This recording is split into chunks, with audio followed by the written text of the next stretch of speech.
Welcome back to A Better World. This is your host, Mitchell J. Rabin, and we're very glad that you're joining us again today. Here we are in Newark interviewing Dr. William Philpott, who is here from Oklahoma.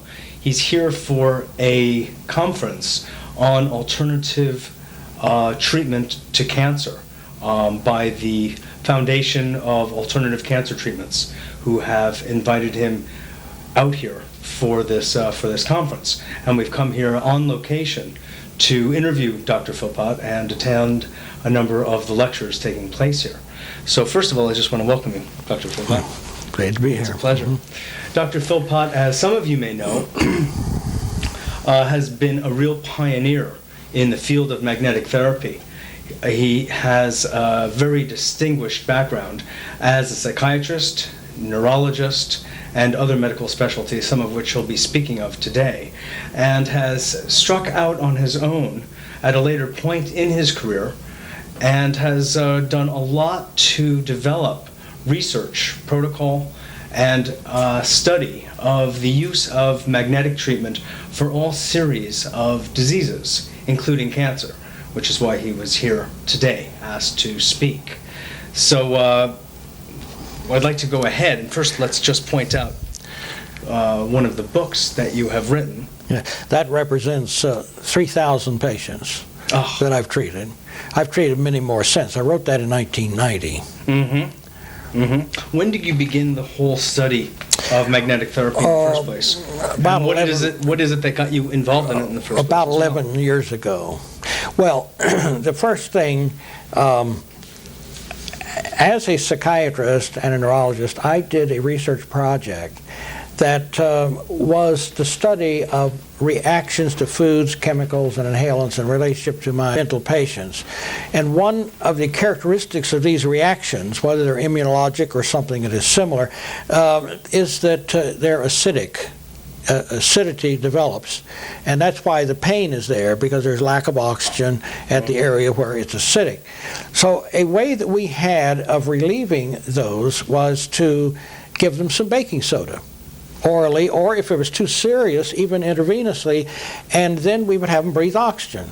Because whenever you have an acidic state, you have a lack of oxygen. So sure. We would change or normalize their pH, and then we would also have them breathe oxygen. Well, there was some study that had been done, and that was that a negative magnetic field would both oxygenate and alkalinize. At the same time. So since this to oxygenate is to alkalize. Yes, because they both have to be there. I mean, you have to have alkalinization for the oxygen to be available. Otherwise, the hydrogen ions just grab it, you see, and it's no longer free oxygen. Mm-hmm. Now, so I simply tried this out. This was done by Albert Roy Davis up in Jacksonville, Florida, and I was in St. Petersburg, Florida, where I had a practice. So I tried this out, and I found this to be more effective than my baking soda and the oxygen. Mm-hmm. So that it was really to relieve the symptoms that occurred when I was food testing my patients. Is why I started using this. But another doctor came along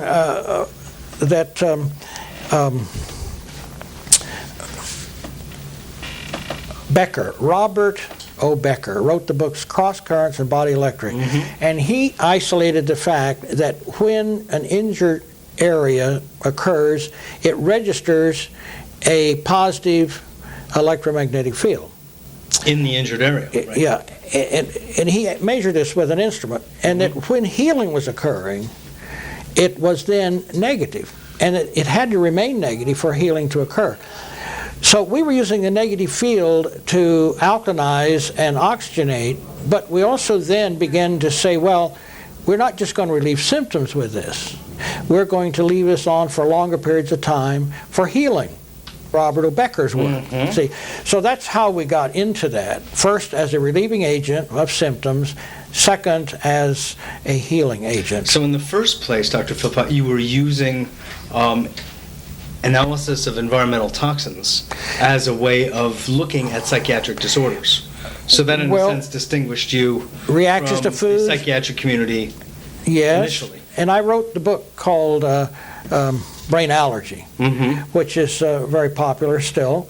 And out of this came a second book called Victory Over Diabetes, because we discovered that our patients would become diabetics because they were reacting to the foods. The maturity onset diabetics. We isolated the fact that what is called insulin resistance was really these reactions to foods. And when we rotated the foods then of the diabetic, then their diabetes would disappear. Now, you have about 5 times more diabetics in your mental patients than you do among the rest of the population. Yeah, so we just automatically had diabetics in our mental patients. Right. But the point is that you were looking at dietary concerns. That's right. As at least one of the causes of psychiatric disorders. Yes, and so then we found the magnets would relieve the symptoms. Even if they react to food and say it evokes hallucinations, visual or auditory, you put the magnets on and it would disappear. Or if they went depressed when they react to food, it would disappear. Or even a seizure. We could prevent seizures from occurring. By the rotation diet? Well, by the magnets immediately would make the. You mean an epileptic seizure? Yes, can be stopped. Can be stopped with the magnets. Yes. Now I've written. This was my early book. I read one that was a little before that, but this is my most substantial one. Now, my next book. That's the biomagnetic. My next book, we might say that we ought to really refer to that's of recent origin, and it's Cancer, the Magnetic Oxygen Answer. And you notice how I'm saying oxygen, the necessity of oxygen, and that it's magnetically produced. And so the oxygen is the answer to cancer, of course. And so that's why I'm highlighting that it brings that in through a lot of enzymatic action that we could explain. But then I have written here a recent little booklet on the prevention of disease. If we can treat disease, which we're proving we can do, we can also prevent disease. It says as we get older, we're all headed for some kind of disease. If we will treat ourselves correctly with the magnets, we can head a lot of that off. Now, I was asked to write a newsletter.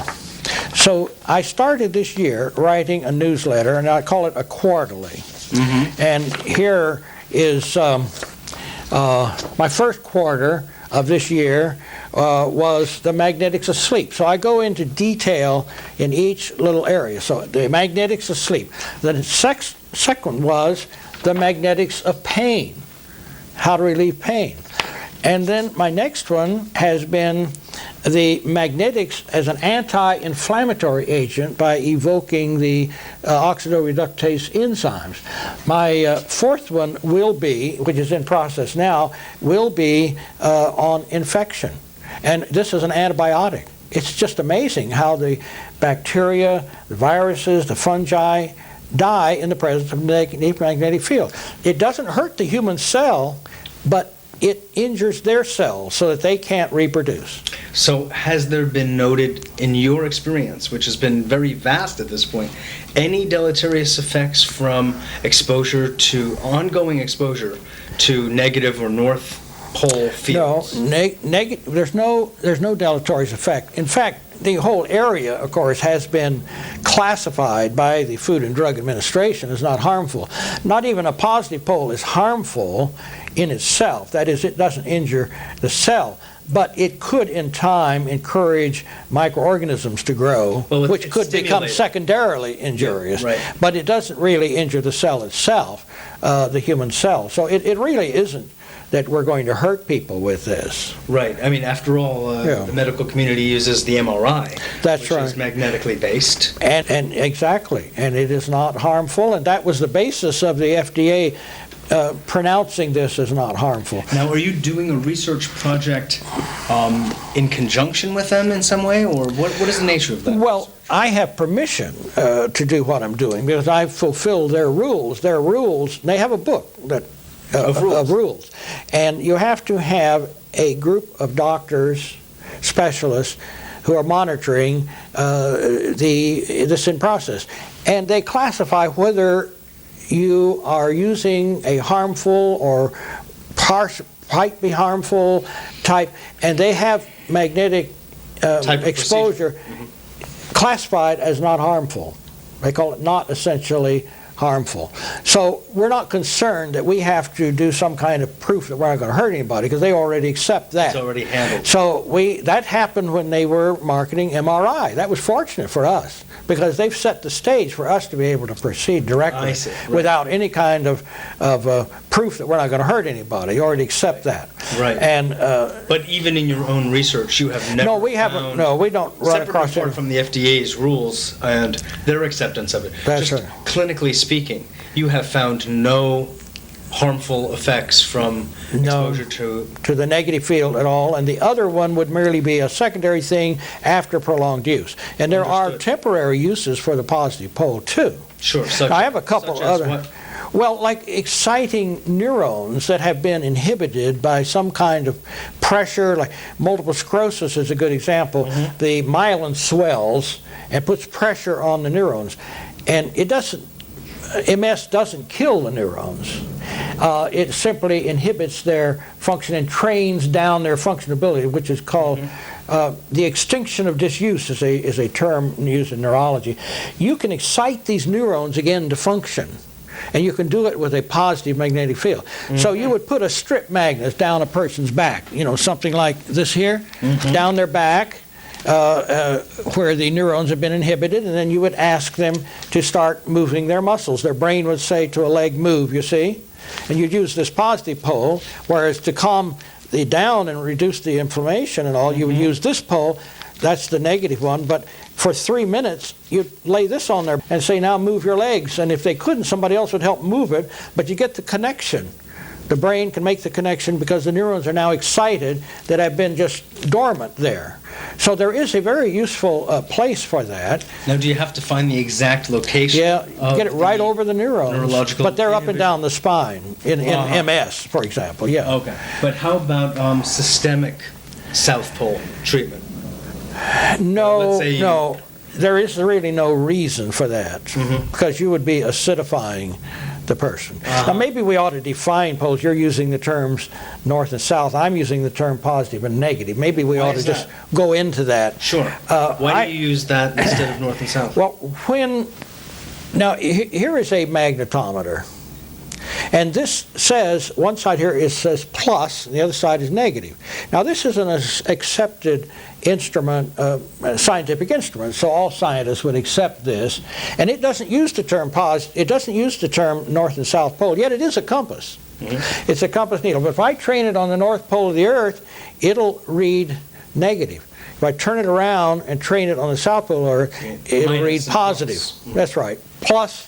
Plus down here and minus up here. So I can take a magnet and I can read it. This is my positive pole side. I turn this over and there's the negative pole side. Now, but the human body doesn't have a north and south pole. The human body has a positive and negative charge, direct current circuit. The brain is positive. The neurons are positive, and their extensions out to the rest of the body are negative. So we have a positive, negative, direct current circuit. Sure. Now, you can use the terms that apply to electric poles, apply them directly to magnetic poles too, because all electric poles do have a magnetic pole around them. And they're the same sign, the positive or negative, as that pole. So the Encyclopedia Britannica tells us that this was named wrong to begin with. In other words, they had that compass needle pointing to the North Pole of the Earth. They named the compass needle North Pole, not the North Pole of the Earth. Well, that was a mistake, because after all, it's the South Pole that points to the North Pole, not the North Pole that points to the North Pole. But, yeah, so in the traditional way of speaking, it was simply named wrong. And so there are some magnets you can get, and it'll have a stamp on. One will say S, and the other will say N. Right. Well, actually, that's the traditional way of naming it according to compass needle, which is exactly the opposite of the way it really is. So the way you've been using North Pole was correct, and that is you were using it in synonymous with the negative, which the true geographic North Pole is exactly that. Right. But that needle isn't.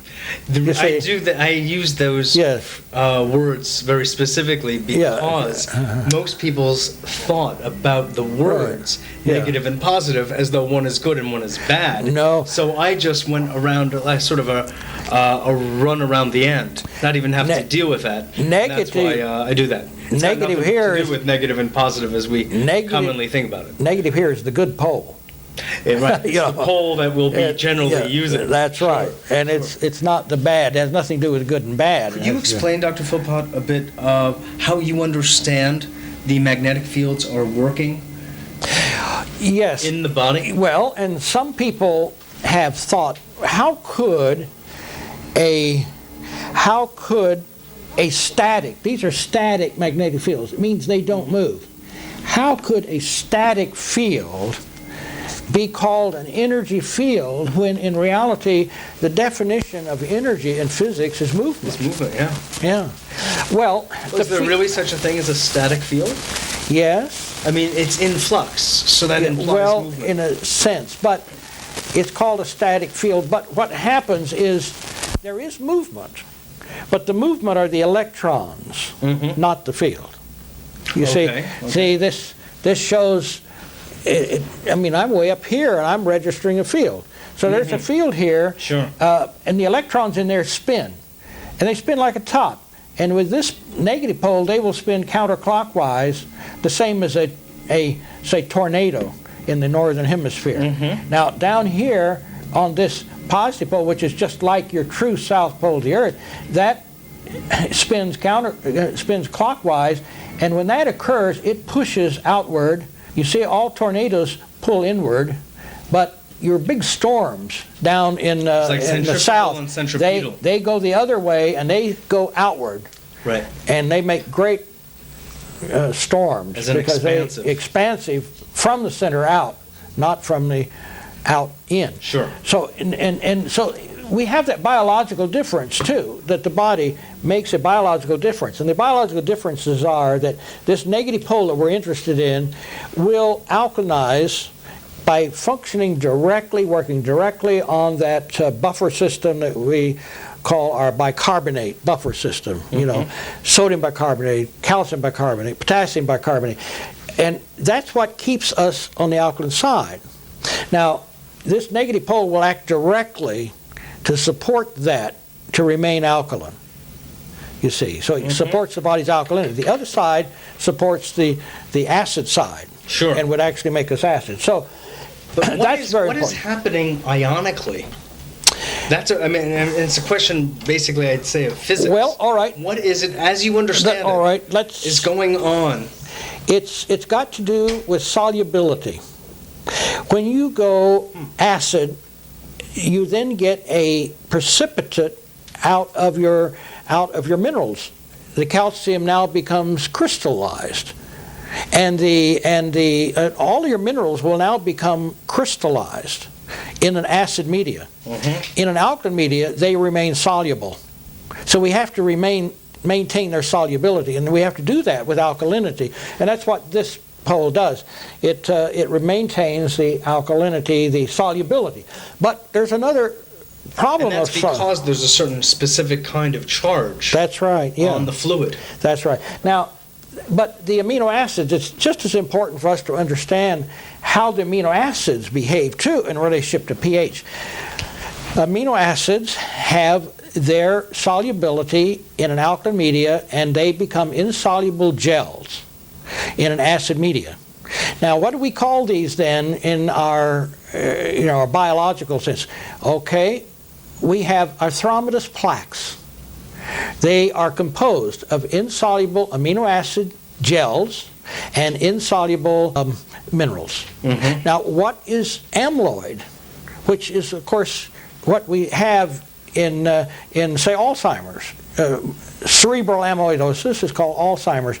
It is these insoluble amino acid gels. So the brain has to have gone acidic. The area has to have gone acidic in order for these For it to gel. for it to gel. Now, all right, since we understand that, why don't we put the magnetic field, the negative field on, and keep that alkaline, and reverse that process, and we can resolve. Since we now understand that these insoluble gels, such as amyloid, like in Alzheimer's, or the deposits around joints, like arthritic joints, Conditions, or even kidney stones and so forth. Now that we understand that acidity relates to this, we can use a negative magnetic field to produce alkalinity and maintain it long enough, which isn't something that happens immediately. It takes several months. Gradually, it'll reverse back to soluble state. And so even the a heel spike, for example, where a bruise, you've injured the bruise, now calcium is deposited there, and we call it a heel spike. It'll dissolve. Kidney stones can be dissolved. And then also around the joints, but also the insoluble gels and mineral precipitates, like in arthromatous plaques, can be dissolved. And we've done that successfully. And also the Alzheimer's can be dissolved. Now, we can't necessarily handle all the injury that might have occurred. Like in Alzheimer's, there are some neurons that are dying. And we don't have proof that we can make new neurons develop, although there is a little hope that this might be true. But at least we can handle this damaging effect, you see, of these that's already a tremendous distance that's been covered therapeutically. If magnets can do that. That's right. And of course, this suggests the whole idea of atherosclerosis and all sorts of cardiac problems that people are having. And if you can really be moving plaque, because in a phrase going on is that anything that is calcified, anything that's rigidified, anything that's fixated in the body moves from that, as that's a result of course of acidosis. That's right. It starts to move over to the an alkaline pH and to solubility. To solubility, exactly. That's right. And they go back in solution. From that point of view, that's right. They go back into solution. There's nothing, in a sense, that wouldn't be responsive. That's right. To magnetic fields. That's right. And so it's so, and two, it governs healing. The negative field governs healing. This is what Robert O. Becker demonstrated, is that you have to have this negative field there in order for healing to occur. So we put it on there and we maintain it, not just to relieve a symptom, not just to get oxygen back and get the edema down so the symptom leaves, but leave it on for the length of time that's necessary for healing to occur. Well, you're actually detoxifying the body by so doing. Well, and you're restoring the body to its naturally alkaline state. Well, what we call toxins are nearly all acids, really, too. And they can be oxidized. And so if your negative magnetic field will maintain that high oxidation capacity, and it will actually process these, it'll detoxify them. And these enzymes are detoxifiers, of course. Isn't it amazing, Dr. Philpott, that, medicine being as vast and complicated as it's become, that no doctor can ever keep up with the proliferation of medical literature on his particular specialty, let alone the field as a whole. What I hear you really saying, and what I've heard other really notable speakers on the subject of health and nutrition say over and over again, is that health is determined and defined by pH. And that if we find ways got to maintain of that changing pH, then we're changing the health of the human being. There are other systems of trying to maintain a pH, a normal pH, and they all have some measurable value. But all I'm telling you is that we're right at the very center of this now. And we know that a magnetic field governs that, and so that's the way the body intended. It's the bedrock, if you will. That's right. So even if you use a nutritional means of creating greater alkalinity, maybe what's even underlying that is the magnetance in chlorophyll. I mean, I'm just putting that out. I haven't. Well, that's possible that there's something like that going on, but we know it's the negative field that has to be there. But see, our body makes magnetism. A lot of people don't realize this. You know, we know that Please tell us it's about well known that the body makes something called adenosine triphosphate as an energy bond. But it also, at the same time, ATP. Yes, the same time that ATP is made, a magnetic field is made by the same catalytic reaction, that is the action of the enzymes that make ATP also make magnetism. It's called oxidation remnant magnetism. It's named in the scientific literature. Oh yes, really? Oxidation remnant magnetism. So our body is making magnetism all the time, and it's making a negative magnetic field. It's not making a positive field. Now they're always going to be both there, but we're not in balance with positive and negative. We're on the negative pole side and have to be in order to maintain our alkaline pH. So we have far more negative magnetic field, and our body's continually making a negative magnetic field. Because all these enzymes, that the oxidoreductase enzymes, are all what we call general basic is the name. In other words, they're dependent on an alkalinity for them to even function. And that is a negative magnetic field. And when there's a statement in the encyclopedia that says this: these enzymes require an unknown energy source. There's an energy source that has not been named. Now, a very more recent book I obtained In the medical literature. called that a static electric field. But also, there's a statement that when you're trying to determine, did a catalytic reaction occur? That is, did the enzyme and the substrate join, and we call that a catalytic reaction. How do you know it occurred? Well, one way is to measure the end product, but another way is to measure the fact a magnetic field developed at that time. And that's one way that's measured. So whenever you have electrons moved, and they do move between the enzyme and the substrate, electron movement between them, and when that occurs, a magnetic field is created. Now we can take that negative field, and it has to be a negative one because it's on the alkaline, it's in alkalinity. And if we can take that negative field now, and instead of an electric field, we use a negative field, and we can cause the substrate, the acid, we might say, and the enzyme to join.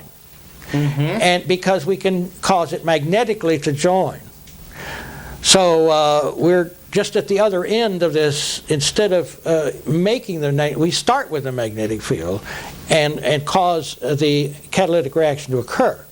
So I think, tell me if this translates at least part of what you're saying.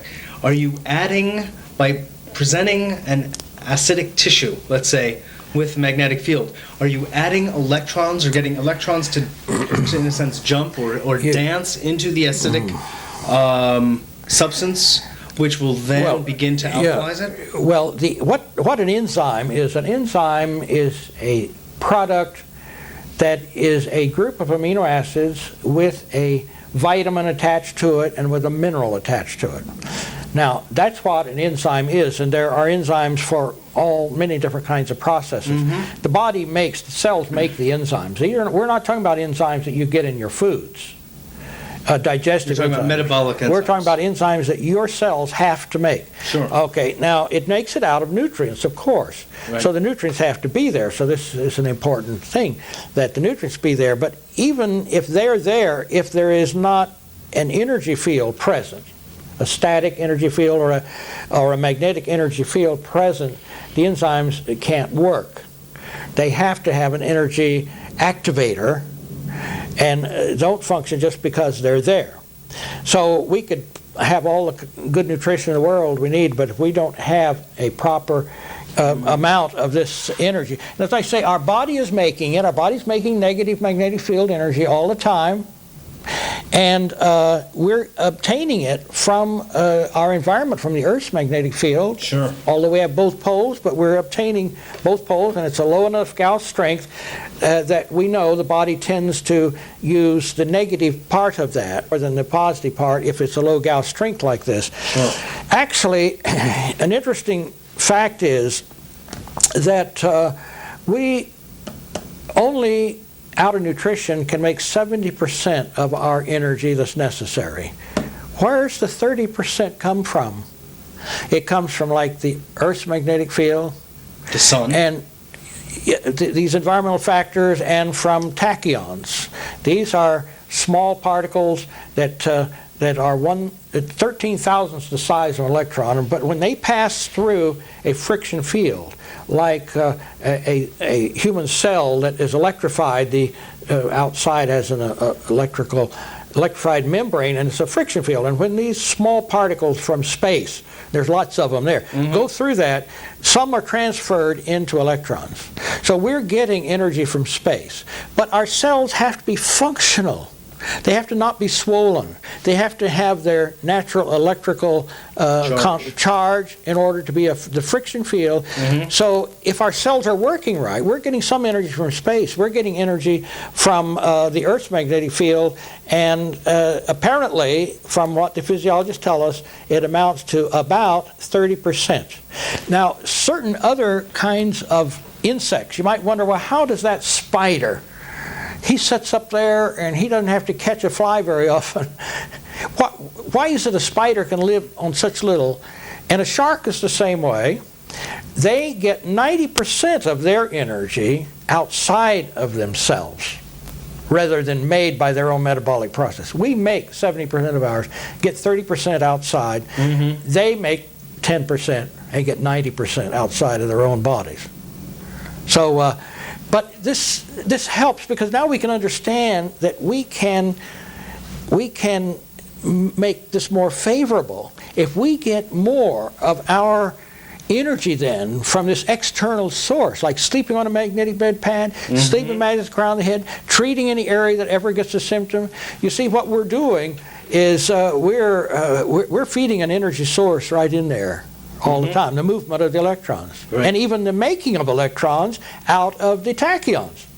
If a magnetic field is a friction field, that's why when you move two magnets with opposite poles past each other, why, it's a friction field, and if you move them fast enough, it'll make a spark. You move the electrons enough, you make a spark, and we call that a magneto. Now, so actually, this is a tachyon generator. But when we put it over our body, and those cells are functioning right, we have not only the friction field of the magnetic field, we have now the cells functioning right, and their friction fields. So we're making a lot of energy out of space energy, and there's lots of it out there. That's very interesting. It's actually an infinite supply. Yeah, so that we can increase our input. Maybe we can make it more than the 30% if we do it right. You see, because we have the capacity to do that apparently. Not to just bring us back to Earth for any mundane reason. I'd love to hear, since you are a psychiatrist, what kind of results you've gotten specifically with psychiatric disorders. Well, I'm going to tell you of a case to illustrate something. Tell us some cases. All right.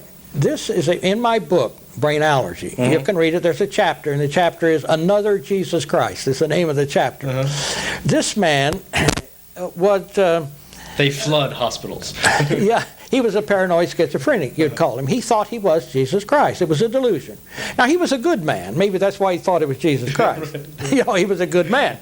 He wasn't a bad man. But anyway, what he did, he was spraying his apple orchard with pesticides, and he had a fancy apple orchard. And he also had a warehouse where where he'd keep the apples, and of course the doors kept closed because it's a cooler system. And so all year long they'd be selling their fancy apples out of his warehouse, his cooler.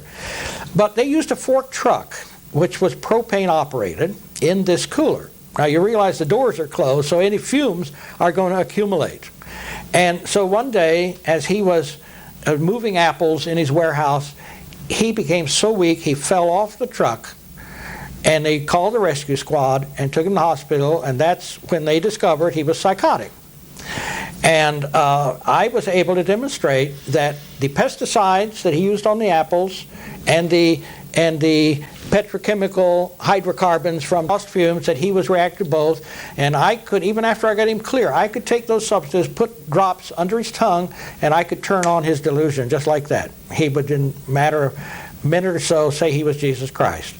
So we proved that this is what it was. Now, it required, this would be in the mid-70s, 1973, about like that. He was so ill that I did have him in the hospital for a period of 2 months. And that was a cost of $30,000. We got him straight, and he remained well for a period of 18 years. Yes, he remained well for a period of 18 years. So now in 1990, it was, I had already retired from medical practice. Now his wife had been my nurse for a period of 5 years down in Florida. But a neighbor tarred roof, a flat roof, they pour this hot tar, they heat it, pour it, so the smell go over to their place. And this cross-reacted with these things, these pesticides, these petrochemicals he reacted to. So he now became psychotic again. But it wasn't so benign this time, because he thought somebody was going to kill him, and he was going to find them first. Now, so his wife, I wasn't available, I had already retired, and his wife said, okay, let's just keep him isolated for a while, but I'll have to protect him from getting out. So she hired 2 male nurses, 24 hours a day, around the clock. She didn't figure one man could handle the situation, so she had 2.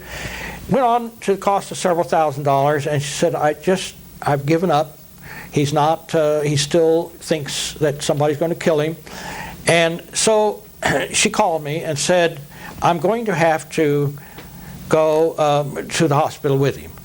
And I said, well, have you used the magnets? You know, you've seen me relieve delusions and so forth. Well, yes, but he won't keep them on. Well, she was using a big magnet that was an inch thick and about an inch all the way around, and weighed almost a pound, and he would just pull them off when she'd put them on there. And so he never kept them on long enough to know. So I said, well, do you have any neodymium? That's this little one here. She said, yes, I've got a couple of those. I said, well, put a band around his head. This would be the kind of thing. We put a band around his head. And I said, then slip this magnet right under, in the temporal areas, right in front of his ear, like this, just one on each side. And so she called me back in 30 minutes, and she said he was sane in 10 minutes. Now, okay, these magnets cost $44 a piece, and this band cost $9. That's what this cost. And we knew this man was reacting to these petrochemicals. It cost $30,000 in 1970s, years, right. And it cost $44 and $9. They already had the band, so they didn't even buy it, to relieve this. And we did it in 10 minutes and no hospitalization. Now, this man has remained sane. What he does, he sleeps on a magnetic bed like we have here. Maybe we can show the magnetic bed. Looks like. This is the magnetic bed that he sleeps on. Now, we put that on top of the bed just so you can see it. It's really under that. Oh, we put a mattress. No, it's on top of the mattress, but we put a foam pad on top of it. And then up at the headboard, you want to point to that? It looks like a piece of furniture, but there are magnets in that, and they're 4 by 6.5 inch or 1 inch thick magnets. They look like this, but. In a row. Yeah, in a row, 4 of them in a row. And he sleeps with that at the crown of his head and sleeps on this bed pad. And then whenever he is out in public and happens to get a lot of car exhaust, he begins to feel a little anxious, and he can tell it. And he just keeps his magnets with him, and he puts them on, and it just disappears within 10 minutes or less. And he never goes psychotic anymore. And he even can spot the symptoms that would lead to that, but he can head it off by just treating himself ahead of time. So he's never been psychotic since. But he has been a little tense and anxious when he got exposure to some of the chemicals he was reacting to. Yeah, but in other words, I call that progress. But tremendous progress. What is so a shame to me is psychiatrists don't know this. We've stopped delusions, hallucinations, grand mal seizures, depression, my goodness, with just these little magnets up on the head or these. Now, you said recently and psychiatry that don't know this. There isn't, instead of electroshock treatment. Oh, sure, and there isn't any tranquilizer tranquilizer, there isn't any antidepressant that even matches this. I mean, it's just plain, and there's no side effects to this. No side. Just imagine. But you know, the medical profession won't know this until we gather the data and publish it. And you can't blame them. You know, they're not wanting to jump onto something that's... But other than this particular case, you've had... I mean, you've said this book alone is 3,000 patients worth of research. Yes. So among those 3,000, were there numerous ones diagnosed with schizophrenia? Oh, yes, sure. Conditions? Yeah, lots of them, lots of them. It's just routine that you can do this. Now, of course, this book is on cancer, but it also describes how this works. Now, I did write another little book here on prophylaxis, of course, how to head these things off. Well, how long would it take People can treat themselves prophylactically without a doctor. They can also treat pain and sleep without a doctor involved. But if they're going to get into disease, at this point in time, we really should go through our routine. And I can help them find a doctor, or their doctor can tell me, and I simply tell them what to do, and the family doctor simply tells me whether it's working or not. But that's part of our database. Right. But until we can publish this and satisfy the critics, you know, we've done our work right and everything else, naturally the medical profession isn't going to know about this. But all I'm begging is really, why doesn't National Institute of Health or some of these pick up on something like this? Because at least we're trying to show the feasibility of a definitive study, bigger than we're ever able to do ourselves. We only hope that we can stir up pure scientific interest and really put this on the map, because it wouldn't be long at all to put this on the map if somebody would pick it up. I have opportunities. I have an organization right now that is asking me for the bed pads. They want 30 of those bed pads. They want 10 that are magnetized, 10 that are not, and they want to do a double-blind study. And this is a organization that is a cancer organization, and it's and they've asked me for those, and it's going to cost me $30,000, and I don't have $30,000. But if somebody will come up with it, we've got invitations right now. I've got an invitation right now to Alzheimer's at a medical school, and we can't find the funding for it. I have the case all written up. We have the MD who's working on his master's degree in public health and wants to do. He came and approached me, and I wrote the protocol, and we didn't get going with it. And I said, why not? He says, we haven't found the funding. So, I mean, here is a medical school all ready to go, but where's the funding? Well, if there's anyone out there watching who wants to fund such projects, please give us a call. Well, not only that, I want to explain something about funding. We're running out of time, so we just have to be judicious about we can give credit, what we talk tax credit. Our organization gives tax credit for anyone who wants to give us some money for research. So please listen up. I hope maybe the head of Cornell Medical Center is listening, and others. What I would like you to do, since we only have a few minutes left, Dr. Philpott, is make a distinction for the audience between what might be confusing for them, between the use of magnetic fields and the electromagnetic fields that get generated from different kinds of equipment, from computers to Xerox machines and the like. And this might be leading to some confusion. All right. Yes, you hear of electromagnetic contamination. What is that? Well, power lines, etc. Our power line did a lot with that as well. And Dr. Becker is very much for what I'm doing, but he also has highlighted how we're getting injured by the EMFs. Yes. Now, what that amounts to, in the first place, we're using AC current, which means it goes on and off, on and off, on and off. 60 times a second it goes on and off. 60 cycles, right. So it's a pulsing field, and we don't have any normal 60 cycle per second pulsing field in our body. There's nothing natural about it. It's a foreign frequency which is stressful, acidifying, if you want to put it that way. All stress is. It's also AC instead of direct current, if it was, work on. Direct current wouldn't be injuring us unless we got in the circuit and got burned by it. But the direct current itself is not injurious to us, except as the power surging through us might be injurious. It's overwhelming. But it's unfortunate that we're using the AC circuit. But if we also reduced it down so that it was, say, like 10%, it still wouldn't be hurting us. Although even that would tend to keep us awake at night, because we ought to go down. See, at night our pulsing brains will go down as low as 2 cycles per second at night. So we still shouldn't be in a field that keeps driving us, like that. At 60. Yeah, and at 60, this is quite disastrous. Very seldom is it true that the magnetic field is high enough to be any harm, and that would have to be the positive field. The negative one that's there wouldn't harm anyway, but the positive one could help the person become more acidic. And now, is magnetic fields measurable in cycles per second? No. But they do use an electromagnetic, a very sensitive magnetometer is usually used to determine the fact that an electric field is present. They use the magnetic field to determine that the electric field is present. That's why they use a magnetometer. So they use the term electromagnetic contamination, but the magnetic field are very low in nearly all these.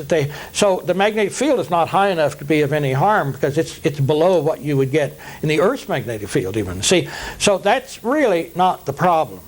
But now, can we do something about this?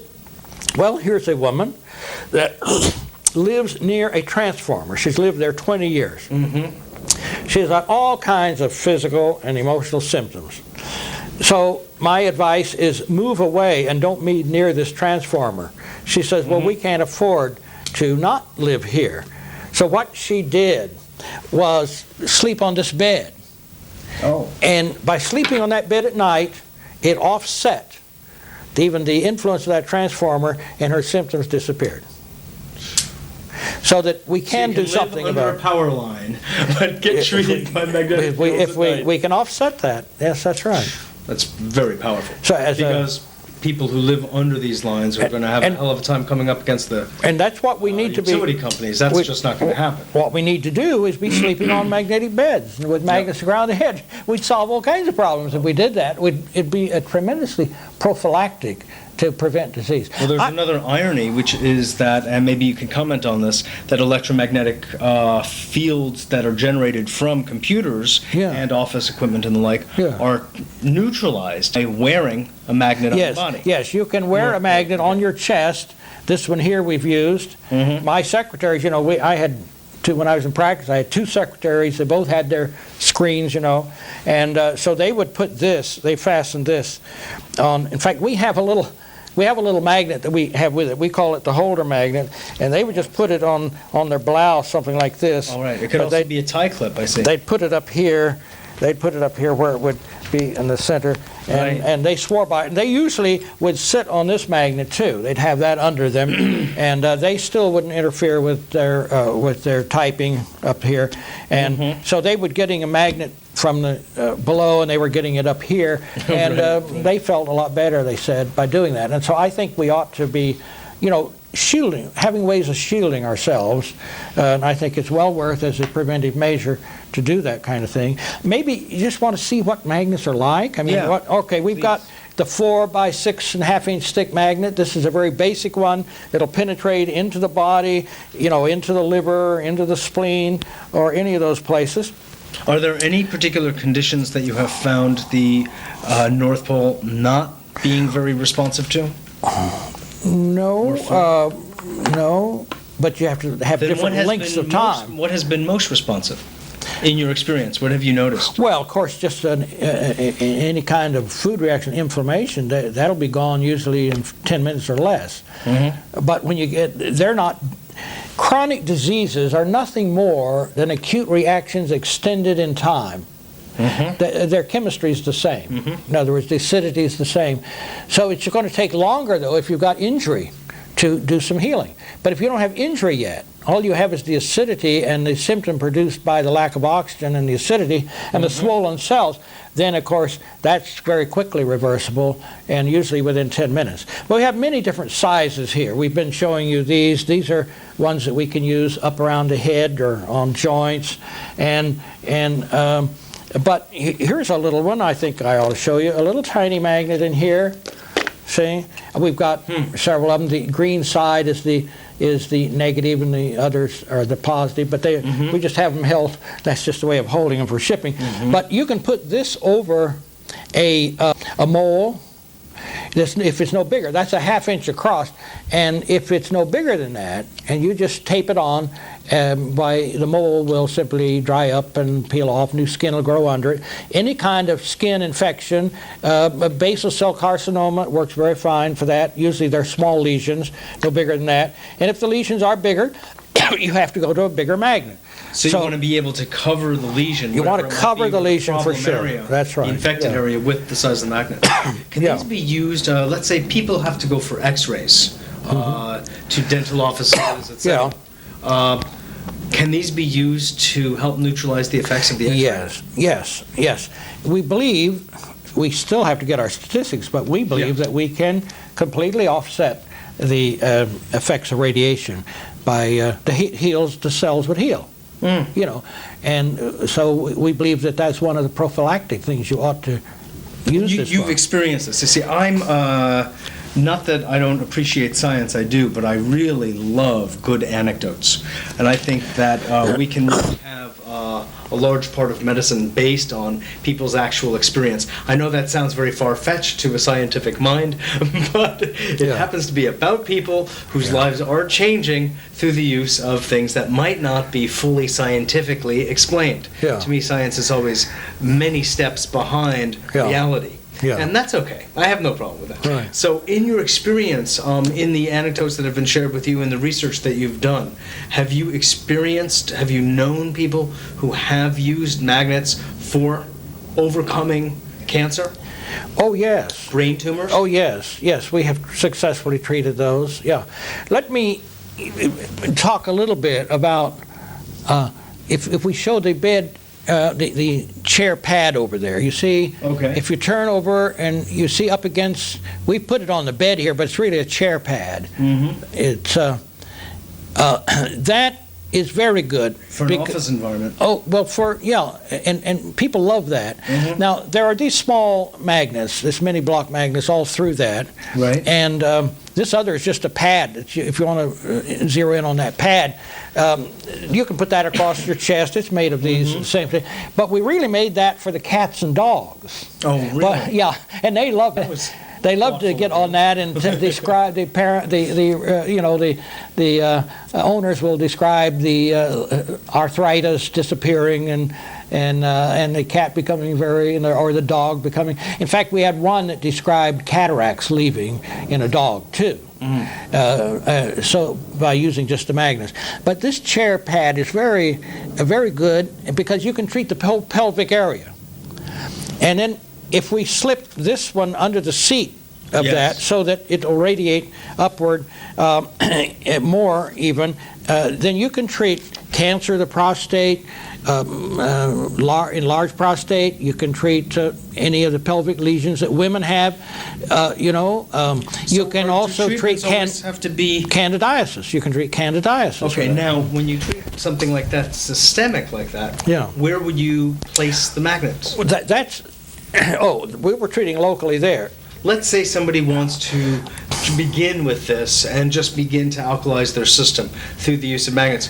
Could they just wear it over their thymus gland? Or I wouldn't recommend. You've got to treat the local area. Whatever you have, treat the local area first, and the systemic comes in as a second value system. But don't try to rely on the bed to solve all these problems. Like with that chair pad, we are treating the local area. We're treating the pelvic area there. Now, would you like a story of cancer treated? Yes. All right. Yes. But just note, we only have about 2 minutes left. This man has a bona fide cancer of the prostate, diagnosed by biopsy. He also had a PSA 28. It's not supposed to be more than 2. And he had bone metastasis that were in the low sacroiliac area, X-ray evidence. We treated him, the pelvic area like I've been describing here, and treated a magnet across the bones where the metastasis was and left it there 24 hours a day. Treated him from up here 24 hours a day too. And in 3 months' time, his doctor called me, very enthusiastic. We have now reviewed him. We've x-rayed him. There is no metastasis, no bone metastasis anymore. The PSA is 2, which was normal. And that's just an example. We have many such. Many of those. Yes. So there's really nothing that you have found that hasn't been favorably Any type of cancer negative responds. North Pole. Any type of cancer responds. Cancer, but I mean, you're also naming cataracts. Oh, yes. All manner of eye diseases. That's right. Any Infections, form infections, right? virus, bacteria, Bacterial, doesn't matter. And we can calm the brain down with the negative field, stopping the... It just doesn't cost Immediate. enough. That's why it's not popular. It just doesn't cost enough. No, it's excellent. This has been great to have you on, Dr. Philpott. And I feel that you're doing a lot of tremendous, very important work in changing the climate of medicine in this country and helping people to really take control of their own lives and do so in a very simple, cost-effective, and really, in a sense, easy way. They can get service if we just follow the FDA rules. So anybody can get service if they just follow the rules, and we're following the rules. Okay, so well, if they that's want good. to work God with bless us, you. why? And then Wonderful. it'll be a blessing to medicine in the future, because we have to have those statistics. Not only they help themselves Sure. today, but they're helping medicine tomorrow by helping us gather the statistics. That's right. Well, I want to thank you very much for being a guest on our show. It's really been a pleasure to have you. All right. It's been Dr. Philpott from Oklahoma, specialist in magnetic therapy. We're very glad that you've joined us again today. This is your host, Mitchell J. Rabin, and please join us again next week.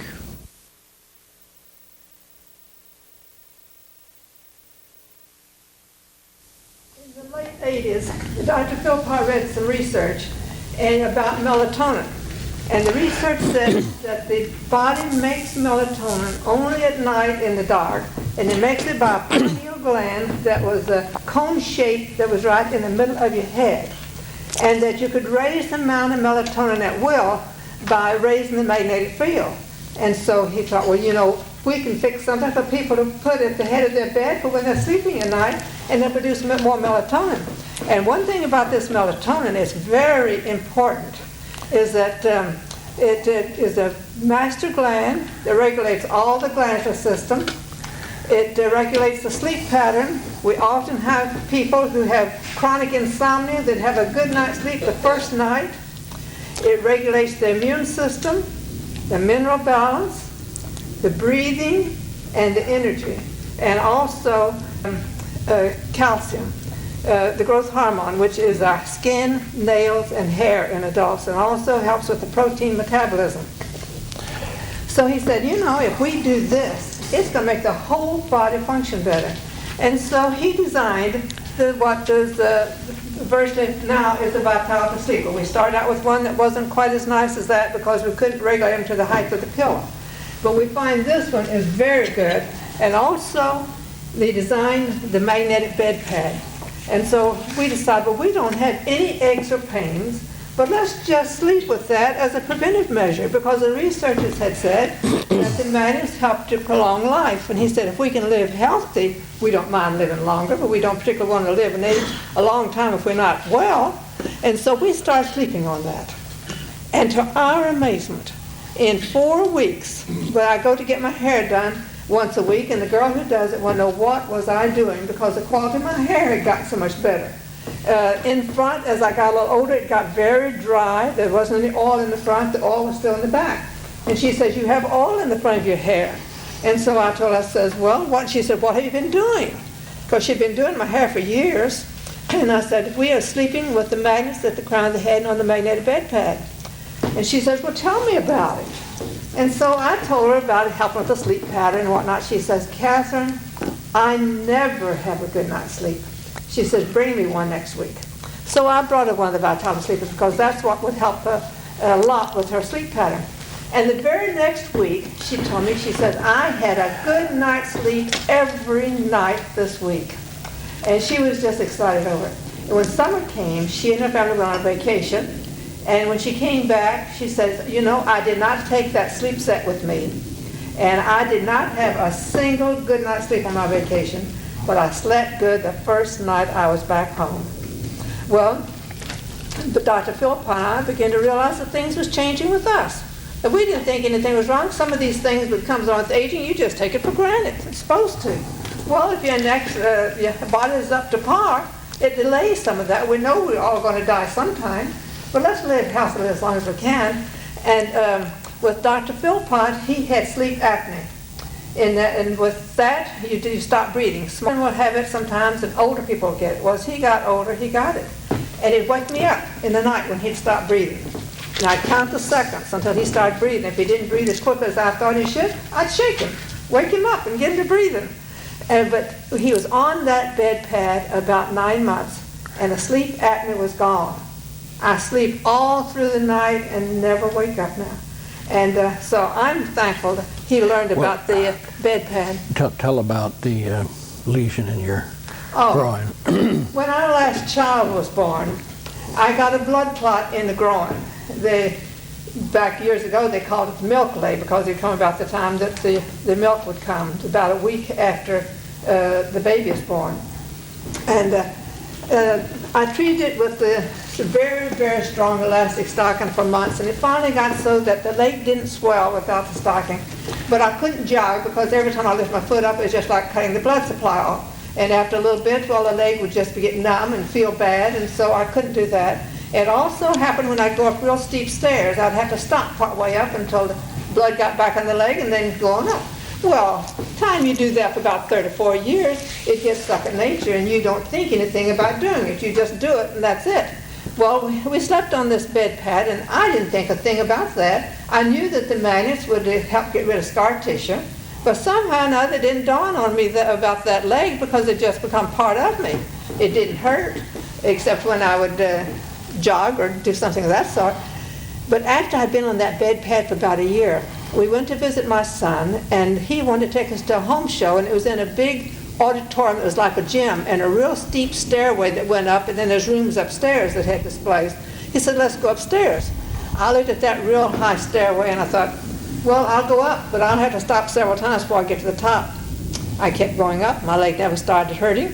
When I got up to the top, I turned to Bill, and I said, you know, something has happened. My leg didn't hurt going up these steps. And the clot was about the size of a marble. You could see it and feel it. So that night we examined my leg, and you could not feel or see anything. So I've tried jogging since then, and I can jog, I can do anything, and that leg just doesn't bother me anymore. So the only thing I know is, since we do know that magnets will get rid of scar tissue, that must have been what got rid of it, because it certainly hadn't gotten rid of it with what I was doing for 34 years. And so I'm thankful for that part. And then there's just some common little things that the magnets are good for, just everyday things. We went to the researcher, and he told us that magnets was good for burns. And so just a few days after we got back home, I rushed in from work and turned the stove on, but I couldn't remember whether I'd turned it on or not with my rushing around, and so I just waved my hand over it, and I got my fingers too close, and they hit the burner. And these 3 fingers just turned snow white, and there was burning, and the skin was getting stiff. And I said to him, oh, it's hurting real bad. Get the magnet for me real quick. So he rushed and got that magnet. I put my fingers down on it. And in 5 minutes, the pain was very, very little. And I looked up at it, and the skin was beginning to turn pink. I left it on for 15 minutes. And when you looked at my fingers, you'd never know they were burned. I couldn't believe it. I looked at it. It can't be possible. But it was. And we have had grandchildren, and we've had doctors call and tell us that they did the same thing for members of their family, and it has worked every time, if they do it immediately. Now, if you wait till the next morning, it may help it to heal faster, but it doesn't do this miraculous thing. Evidently, the tissue had not been really destroyed as yet when we put the magnet on. And then one time my daughter, they like to have a compost pile and a garden, and so they was getting ready to move, and so they wanted to clean up their compost pile, and I was over there helping her to clean up the yard. And she said, now don't bother that compost pile because it has ants in it. This was down in Florida. And she says, those particular type of ants will make a sore, and it will last for 2 weeks. So it's a bad sore. And I said, well, when I was a kid, the chiggers never bothered me, so I doubt what the ants will eat them. So I went over there and picked that stuff up. And the ants just all began running around. They bit me around my ankles, but I didn't think anything of it. But lo and behold, I got those sores, like she said, that lasted 2 weeks, almost to the day. And then a couple weeks later, I was going over to see her, and it was raining. And I thought, well, I'll just run across the lawn to get to her door because that'd be the quickest. Well, the ants had come out of the ground, and they bit my ankle. And I thought, oh, do I have to go through this 2 more weeks? But I happen to have a magnet with me. So I grabbed that magnet and I put on those ant bites. You know, there was no sores, nothing. It just acted like it just detoxified whatever they put in there, and it just nothing happened. So I was telling this one time when I was giving a speech down in Texas, and I just happened to think, and I said, well, you know, I don't know what it would do to a snake bite. I've never tried it on that. And one of the ladies raised her hand. She says, I have. And she says it detoxifies the snake bite also. But one of the most interesting or touching experiences that I have ever had was a man ordered an introductory set, and that included 2 disc magnets and a band and the handbook and a few items. And he called. So it was the next day after he got this package. And he said, I just wanted to tell you that during the war I got in an accident and both legs were amputated. And he says, both of those stumps have hurt me so badly ever since that I have never been able to have a good night's sleep. He said, but as soon as that package came, I taped one of those discs to one stump and the other disc to the other stump. And I just wanted to tell you that I had a good night's sleep last night. The first one since the accident in the war. And I had a man come to me with pain in his feet. He had diabetes, and it was in a deteriorated state. And he had diabetic neuropathy, terrible, burning pain in the bottom of his feet. And he just tried everything up and down the line, narcotics. Nothing really was substantial. So I took this magnet, I took 2 of them, and I just set it on the floor, and I said, put 1 foot on each magnet, and the negative pole, of course. And he, in a few minutes, there was no pain. And every time the pain would come up, he would put his feet on the magnets, and within 10 minutes or so, the pain was gone. And after he did that a few times, the pain didn't return anymore. So that was handling a complication of really degeneration of the nerves. And he couldn't handle it in any other way. I had someone call me, a doctor called me. He said, I have this deteriorated diabetic with a gangrenous foot, and they're going to remove it in a week. Is there anything I can do about it? So he took this magnet and continuously put where the gangrene had developed, and that's a mixed kind of infection, and it means there's not good blood supply there and so forth. And he kept that on there, and even in 1 week's time, we had so reversed that gangrenous foot that he never did have it removed. Now, I had an interesting thing. A man called me, and he said, I've never seen you. I've never bought any magnets from you, but I thought you'd be interested in a story that I have to tell. He said, I had a swollen prostate, and I was getting up 5 times a night. But he said a friend loaned me a magnet. He said it's 4 inches by 6 inches and a half inch thick. You know, and he says, sit on this thing as many hours as you can. Just slip it under the genital rectal area. So he did. And in a month's time, he was now getting up once at night and no evidence that the prostate was swollen anymore. So he had a friend that had the same problem. So he loaned him his magnet that had been loaned to him. And in 1 month, he wasn't having any problem. Now, the 2 of them had a friend with the same problem. But he was scheduled for surgery to remove this swollen prostate. But fortunately, the surgeon was on vacation for a month. So he had 1 month to sit on this magnet. And in 1 month's time, when the surgeon came back, examined him ready for surgery, for which had already been scheduled, his prostate wasn't swollen, and he said, you don't need surgery. Now, I just want you to realize that this prostate is something that a lot of men have a problem with. Just like women have a problem with cancer of the breast, men have a problem with cancer of the prostate. And a swollen prostate precedes that. You can head this off.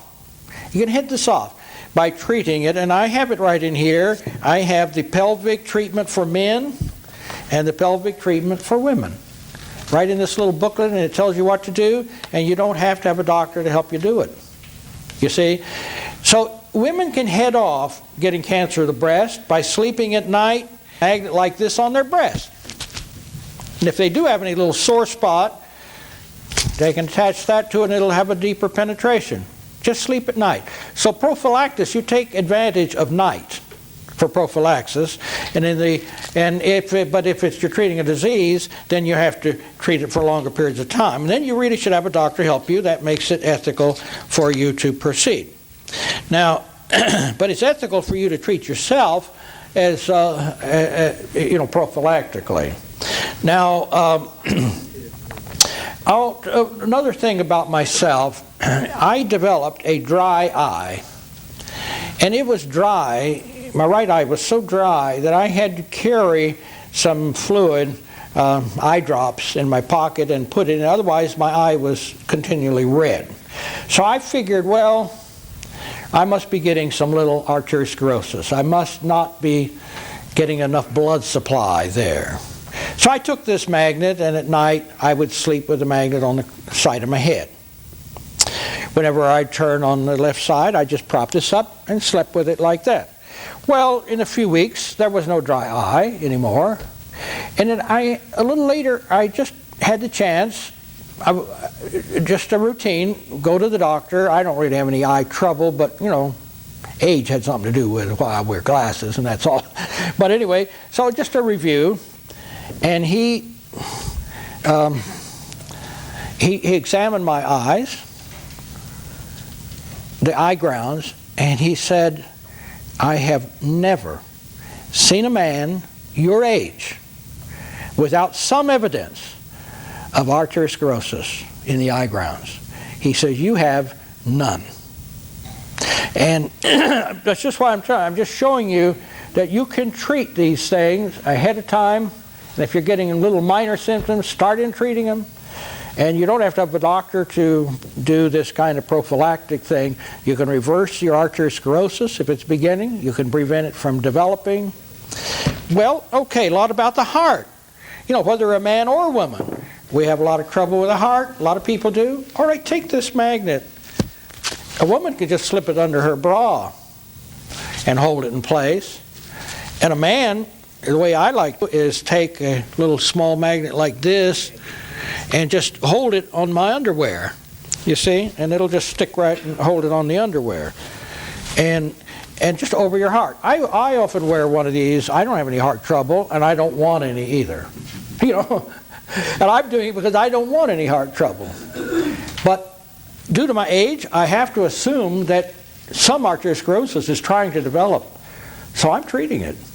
Now, an interesting thing happened with rats. They gave them melatonin. This was just oral supplementation. And then then what they would do, they found out how much longer they lived. They could even inject them with bacteria that would kill the control group, and it didn't phase the ones they were giving the melatonin to. This is anti-infectious, definitely. Melatonin is. Well, anyway, the rats lived longer, and if we equate that to human lifespan, it will be 20 years. Is it possible that if you treat yourself with magnets, prevent the development of diseases, you'll live 20 years longer? I think so. Because you can head off these diseases. But like I say, please do a rotation diet. Why walk a tightrope? Even though we can show that we can relieve symptoms of a food reaction, why have the reaction at all if you can prevent it? So rotate the foods and take that very seriously as a lifestyle. Now, this is, there are values in certain kinds of, whether it's vegetarianism or something else you may espouse, but it really doesn't matter. Rotate your foods.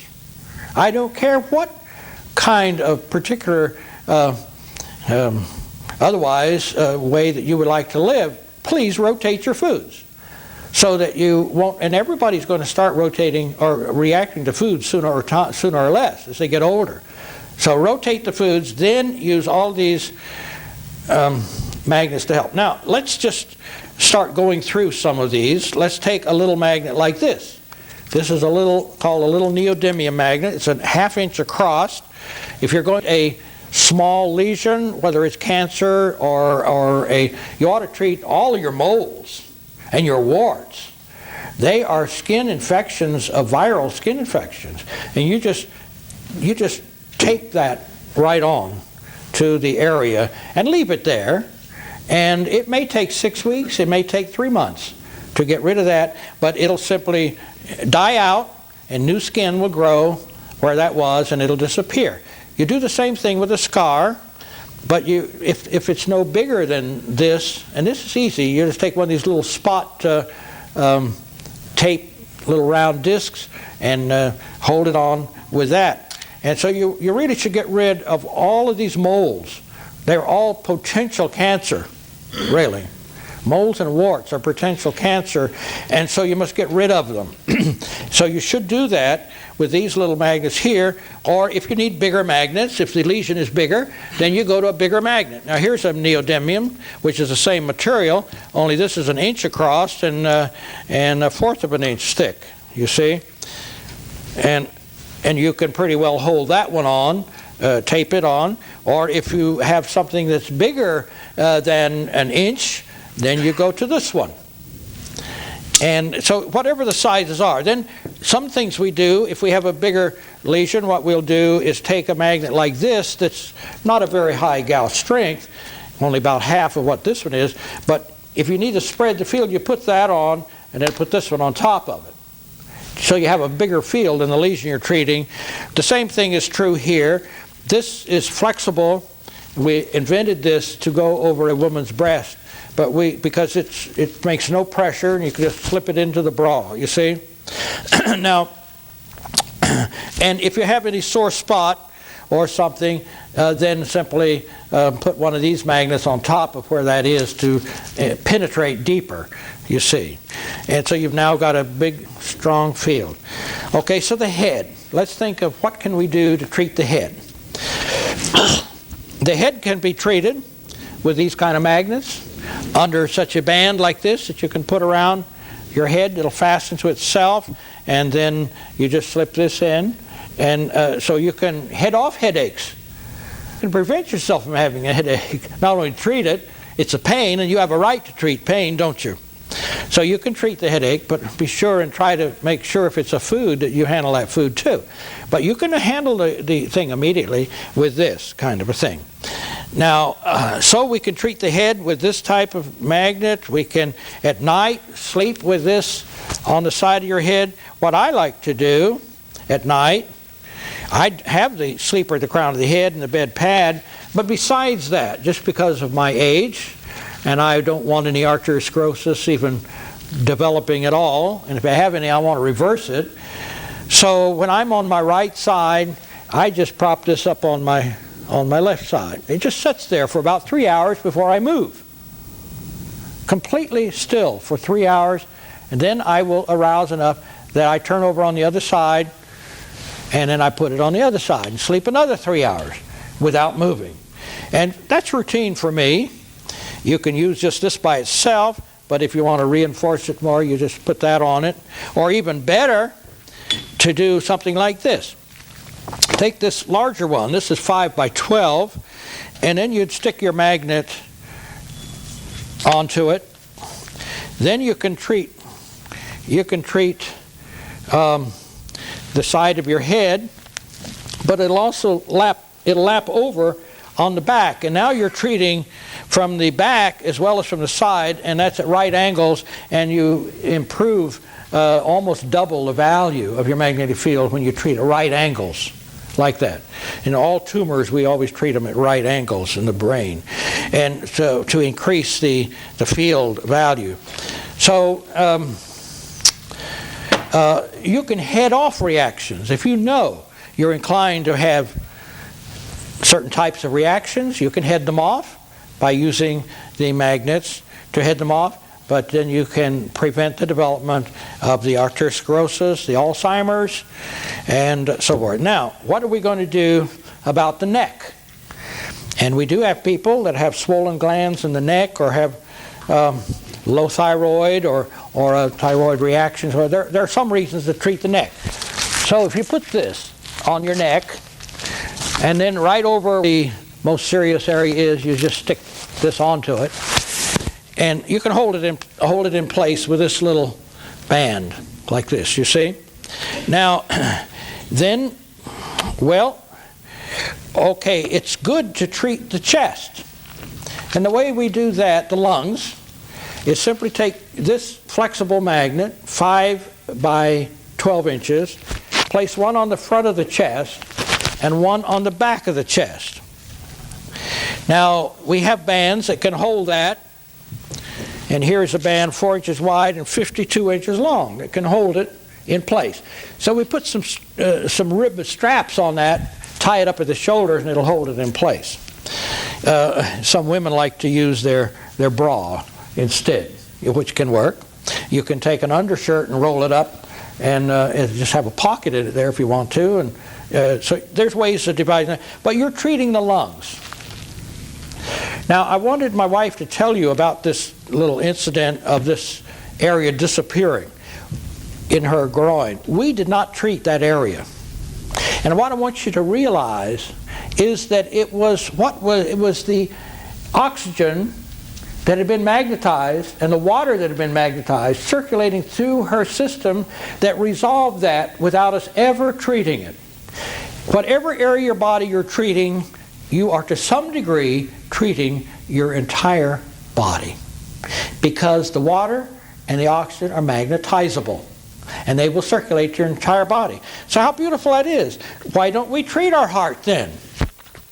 Because when doing that, just think, there's water and there's oxygen flowing under that, and we're going to carry it to our entire body. So you aren't treating just that local area. The same thing with the lungs. We are, of course, treating them to magnetize the oxygen. You don't have to have a lung trouble to do this. If you did have a lung disease, we put it on there and leave it on 24 hours a day. But otherwise, we don't. Now,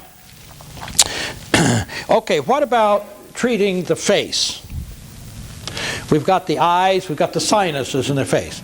You can take this magnet, 5 by 6 magnet with multiple magnets in it, flexible. You put it, see, across your face, and you could attach magnets to it right over the eyes if you're preventing cataracts. And how many people are going to get cataracts? You have any idea? Lots of people are going to get cataracts. It's a good idea to treat them. And you can treat them, prevent them from developing by treating at night when you're asleep. When you put this like this across your face, you're treating the sinuses, frontal sinuses, the maxillary sinuses, and the eyes. And a lot of infections reside in the nasopharynx and the nose. It's an awfully good thing to treat them. They're easy to hold in place with just putting this band around your head, and it'll hold that right on your head, and you can sleep with it there. And if you do have some trouble with the sinus that's developing, or we'll say the flu's going around, a cold's going around, and you don't want to catch it, start treating with this and treat the sinus areas. And you can prevent the colds and the flu from developing. And if you get a little sniffles, treat them immediately. Don't let that go. And because you can head it off and you can prevent it. And if it does develop, the minor things you can treat them like this if we just understand that. Now, all right, we've gone. Now, supposing we want to treat the liver, we can treat the liver with a magnet like this on the side or on the front or both. And if you treat both, like hepatitis or cancer, we would treat both side, and we would bind it on, and it's good. You can make a garment that's supported from the shoulders and put a pocket in it. This weighs 2 pounds, but if you have something supported from the shoulders, it really doesn't bother that much, and you just wear it under your clothes. So you can treat the spleen, you can treat the liver, you can treat... I'm going to tell you a story of a man. He's a doctor, MD, and he is an anesthesiologist. And his liver, his abdomen began to swell terribly. He was pregnant, and his energy was going down. So he went to a specialist who examined him and said, "You have cancer of the liver and cancer of the spleen, and they are both full of cancer. Well, what can you do for me?" Well, what we can tell you is that in 4 or 5 months, you'd better be ready to die.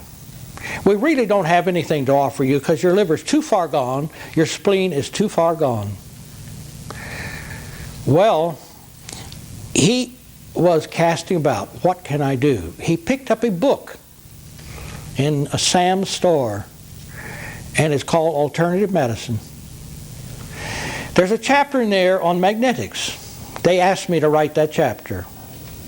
So I'm really basically responsible for that. There are others quoted there too, but I wrote the original draft for that. So anyway, he called the office, and I wasn't in.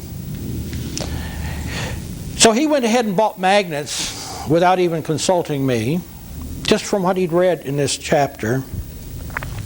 And he bought these magnets. He bought a couple of these, and he treated his liver and he treated his spleen. He didn't call me till he'd already won the battle. And he said, everything is, my abdomen's gone down. He said, I'm happy. I haven't missed a day's work, he said. And I said, well, I said, put one on the side and one on the front. I said, that'll cover the liver even a little better. Well, all of his cancer markers, which was a fetal protein, is completely gone. His abdomen has completely gone down.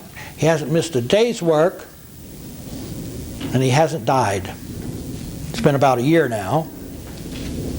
He's written his own story up that you can probably read somewhere.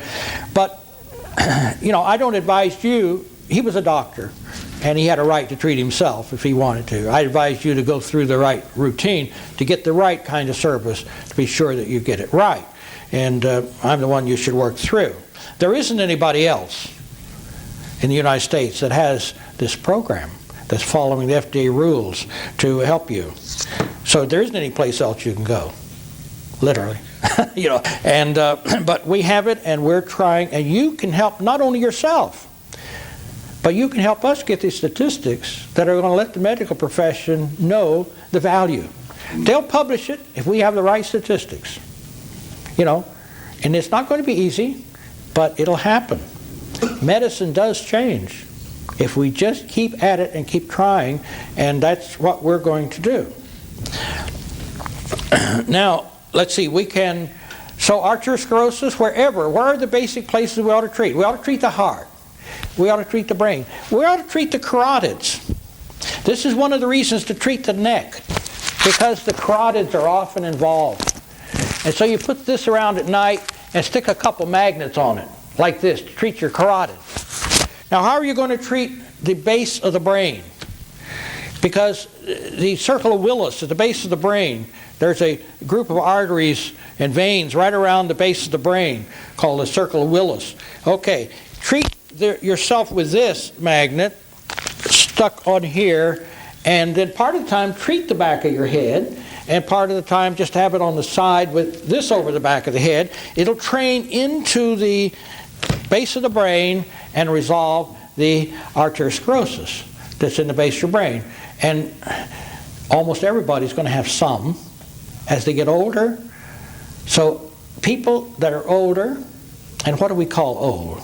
40. Yeah, we'd better start at 40.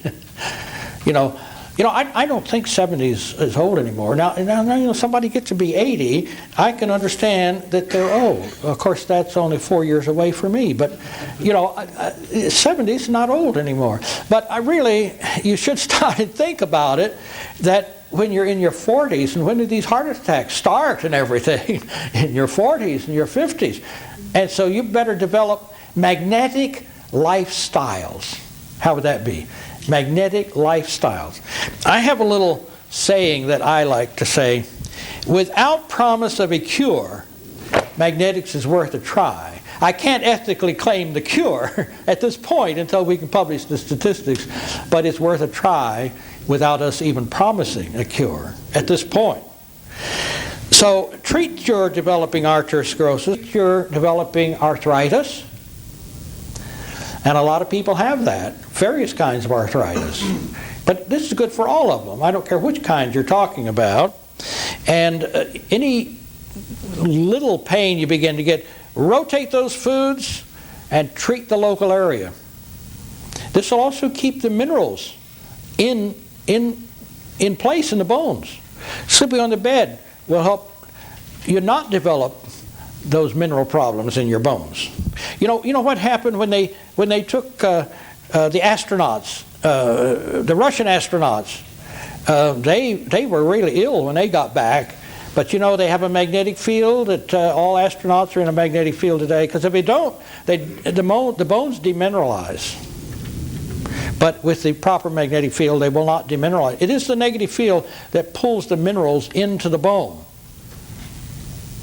and would help you not have osteoporosis. So how are we going to prevent Alzheimer's? We're going to treat the head just like we would with the, for arteriosclerosis. But amyloidosis, which is, Alzheimer's is cerebral amyloidosis, but it occurs in lots of the places in the body. Diabetes predisposes to amyloidosis. Any infection predisposes to amyloidosis. There are amyloidosis of the liver, amyloidosis of the spleen, amyloidosis of the pancreas. You can get anywhere that it's acidic. Because what is that? You have deposited some gels that are amino acids, and when you go acidic, there's a solubility level. When you go acidic, the amino acids will gel into an insoluble gel. And so will the minerals become crystals and form stones and form problems, deposits. Now, that's all due to acidity, but it's reversible.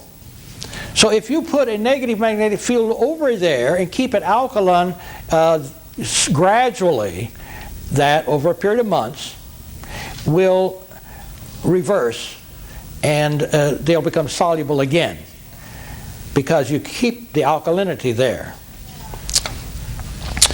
Now, all right, what are we going to do? How are we going to prevent infections?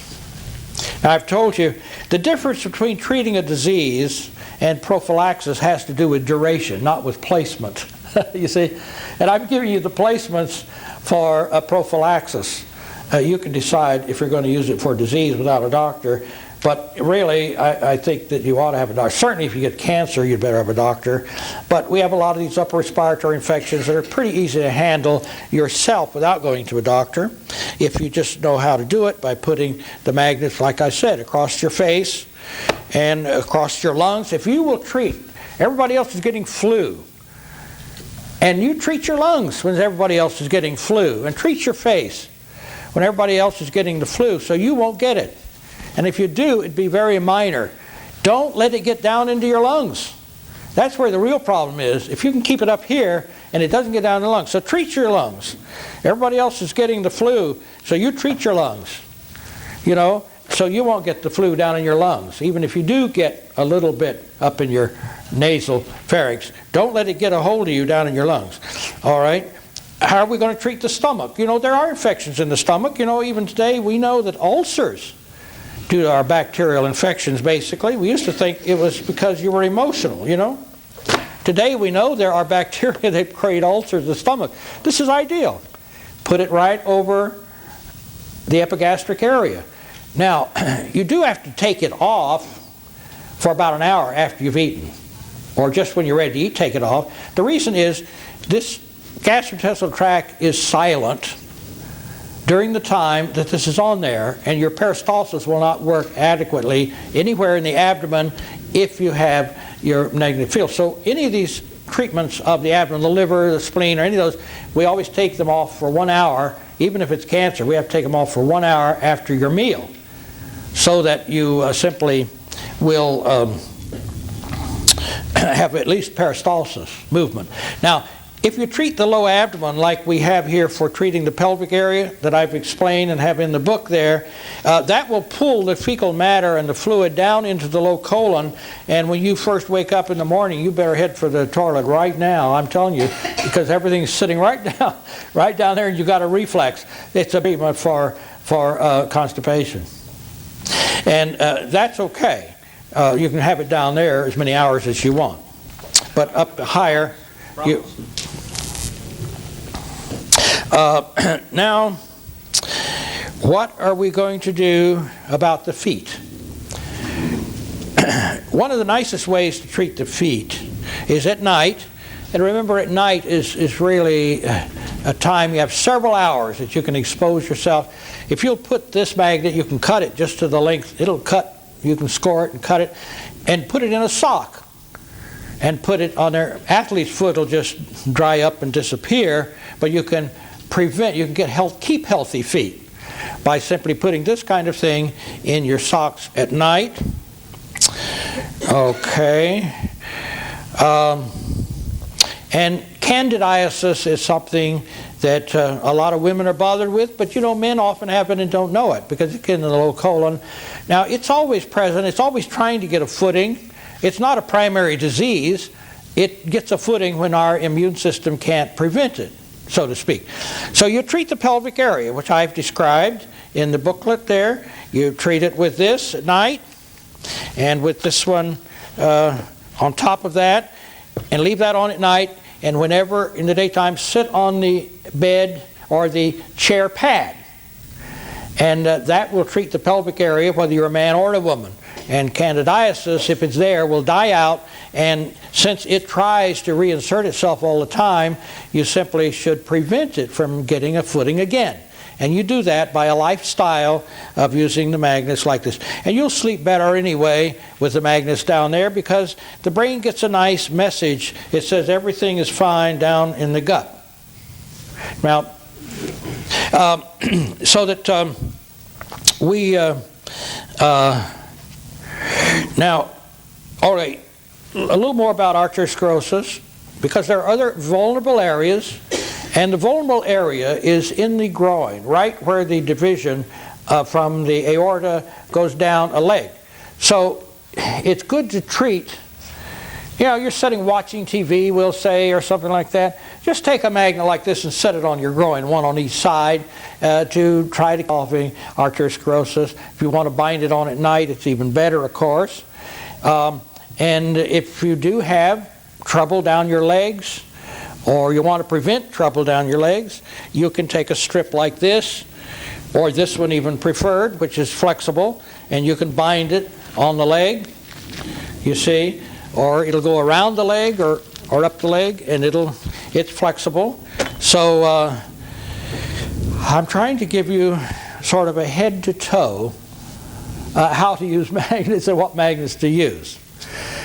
Now, I wonder if there's some other area that I ought to, maybe I should at this time accept a question. If it's, hopefully it'll be general in nature, so it benefits everybody. Does someone have a question? Yes. The low back, you didn't seem to touch on low back. Oh, well, we certainly shouldn't have missed the low back, should we? Because we have lots of people with low back problems. I'm glad you brought that up. This chair pad is perfect because it has magnets up the back, but something like this on your back, if the lesion is longer, it's like this. Oh, let me tell you of a case. This is a doctor's wife. She had an inoperable herniated disc. It was protruding inward against the spinal cord, and they just don't operate because too often there's a paralysis of the legs. They wouldn't operate. She just couldn't pick things up either because it would be painful. She had pain in her back almost continuously. Slept on a bed, like we've shown you here. And in 8 months' time, now the pain had disappeared after a while, and in 8 months' time they re-studied her. There was no herniated disc anymore. It had healed, it had pulled back in place. She no longer has a herniated disc. And all she'd done is sleep on the bed. She hadn't even treated it locally, but we should. Now, there are certain athletic pursuits that particularly have certain problems.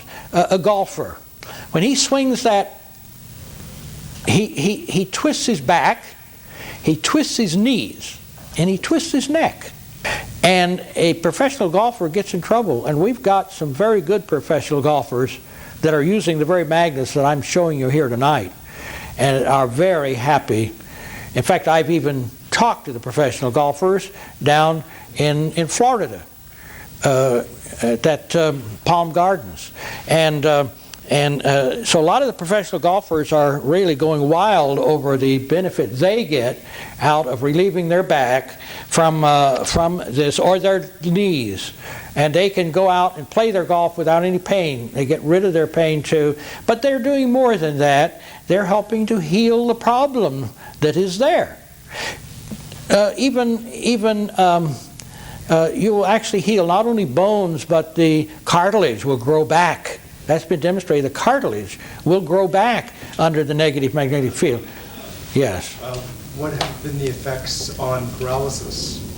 On paralysis? Well, paralysis from stroke, for instance. Yes. Well, Any evidence on that? we don't have much on that, on stroke. I certainly would want to do it to heal the brain, but I'd want to treat the brain too, as well as try to encourage movement again. We treat the spine with a positive field for 3 minutes at a time. We don't really like to go up to the brain to treat it. Oh, somebody asked about a downside. Is there any downside to this? Not to the negative field, but a positive field does have a downside if you have it prolonged and frequent. If you use it up around the head, if we were to take this magnet and use it up around the head with a positive pole, you can feel excited. And it can feel good because it raises endorphins. But if you keep that up, then you can be an addict. You can be an addict to the positive magnetic field because it raises self-made narcotics, and there are addicts, sad to say. And I know of one man, he was a physicist, and he thought he understood all about magnets. And he got the flu, but he had enjoyed the positive magnetic field, the flu, and it just got worse and worse, but he didn't know it was getting worse because he was using the positive magnetic field to give him that high, and he died unnecessarily because he treated his head with a positive magnetic field to make himself more comfortable. So I shudder that some people are going to get a hold of this and realize they don't need narcotics. They can make their own with a positive magnetic field. There is a downside to that, you see, that we have to know about and not get involved in becoming an addict, because addiction to a positive magnetic field is real, whether you're treating the spine or you're treating, and unfortunately there are some people out there telling you to do this and they don't know any better. I know one that he says, I only sleep five hours a night. I don't need any more than that. He treats his brain at night to a positive magnetic field. And a person called me, a doctor called me, and he said, oh, those magnets are so wonderful. And he was kind of excited, He says, I only have to sleep 5 hours at night. And he says, I got all this energy. And I said, which side of the magnet are you using? He told me, and I said, say, you're using the positive. He said, well, I bought it from those people that told me to use that side. And I said, I'll tell you what's going to happen. Your thoughts are going to be so fast that you can't speak as fast as you're thinking. And I said, it's not good for you to sleep 5 hours at night. You need to sleep 8. And I said, you're preventing yourself. I said, you're going to wear out. You're going to get diseases of some kind. And you're going to die early. So he turned the poll over, and he called me back, and a few days later, and he says, my brain was already faster, my thoughts were already faster than I could talk. Now he's talking very calm. He was talking very excited and very fast before when he first called me. He's talking very calm. And he said, my thoughts now are not faster than I can speak. They were before. Sleeping full 8 hours and enjoying it. I said, well, now you have a chance to live a long life.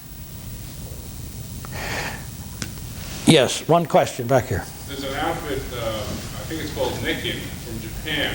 They have a bed mattress with a checkerboard pattern, positive and negative. Can you comment on that? I refuse to comment on somebody else's product in public like this.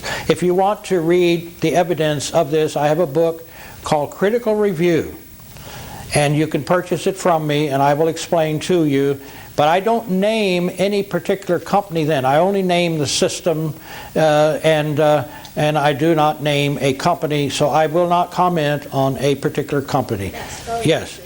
What if you're using a magnet on one side and the other side? You're putting both positives toward you. What happens? Both positives? Negatives? Yes. What would happen if you put a negative on each side? Nothing will happen, except you'll treat the brain right into the center with each one, and they'll butt up against each other, and that's fine to do that. It's great to treat with both sides like that. Scoliosis, you know, sometimes they put metal rods in people's backs. Yes, And how can that...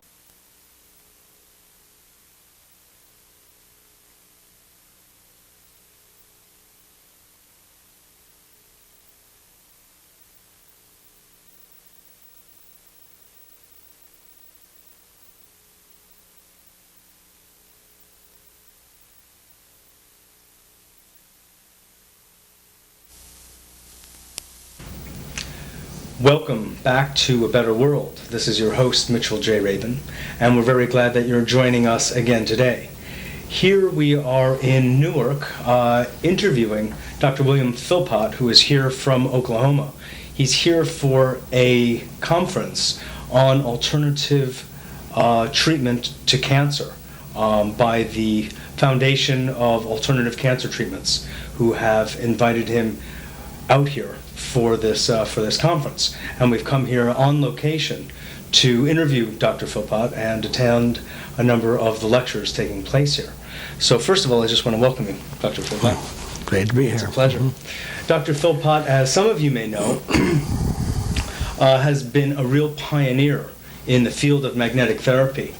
He has a very distinguished background as a psychiatrist, neurologist, and other medical specialties, some of which he'll be speaking of today, and has struck out on his own at a later point in his career and has done a lot to develop research, protocol, and study of the use of magnetic treatment for all series of diseases, including cancer, which is why he was here today, asked to speak. So I'd like to go ahead, and first let's just point out one of the books that you have written. Yeah, that represents 3,000 patients that I've treated. I've treated many more since. I wrote that in 1990. Mm-hmm. Mm-hmm. When did you begin the whole study of magnetic therapy in the first place? About what is it that got you involved in it in the first place? About 11 years ago. Well, the first thing, as a psychiatrist and a neurologist, I did a research project that was the study of reactions to foods, chemicals, and inhalants in relationship to my mental patients. And one of the characteristics of these reactions, whether they're immunologic or something that is similar, is that they're acidic. acidity develops, and that's why the pain is there, because there's lack of oxygen at the area where it's acidic. So a way that we had of relieving those was to give them some baking soda orally, or if it was too serious, even intravenously, and then we would have them breathe oxygen. Because whenever you have an acidic state, you have a lack of oxygen. So Sure. we would change or normalize their pH, and then we would also have them breathe oxygen. Well, there was some study that had been done, and that was that a negative magnetic field would both oxygenate and alkalinize.